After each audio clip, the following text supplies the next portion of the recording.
Sam To do znači njega Bog može. je u tebi. To znači da je jedino iskustvo koje postoji, koje je važeće za tebe, tvoje iskustvo. Razumiješ? Badavati čitanje knjiga, veliki guru od 800 stranica gdje oni opisuju nešto što su oni doživjeli, to se tebe ne tiče. To nije bilo u tvojoj glavi. Plus toga, naravno, da oni lažu u 85% slučajeva. Pa tome je ukrašavaju priču. Suština svega je da se okrenemo sebi i da komuniciramo s onim dijelom naše osobe koje nismo svjesni, a to se zove nesvjesno. Naš nesvjesni dio kojeg je čak 95%.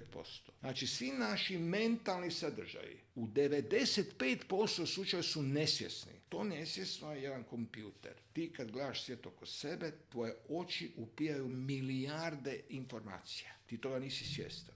Taj kompjuter prima te informacije i probavlja ih. I kombinira što bi za tebe bilo najbolje u sljedećem trenutku. On ti to pokušava prišapnuti tvoje svijest. Ako si ti previše zaslijepljen svojim uvjerenjem da ti znaš sve što je najbolje, nećeš čuti taj glas. Ako ne prepustiš da ti taj glas šapne, onda ćeš ga čuti. Poanta svega u tome da taj nesvjesni dio iskoristimo kao savršeno računalo da nas vodi u životu. To se zove intuicija. Moderni čovjek jednostavno nema sposobnost prepustiti se svoje intuiciji. On mora u materijalnom svijetu silom, akcijom, poguravanjem i tako dalje ostvariti stvari i onda naravno većina ljudi se slomi u tim pokušajima. Intuicija te mora voditi, isključivo. Tvoj viši ja.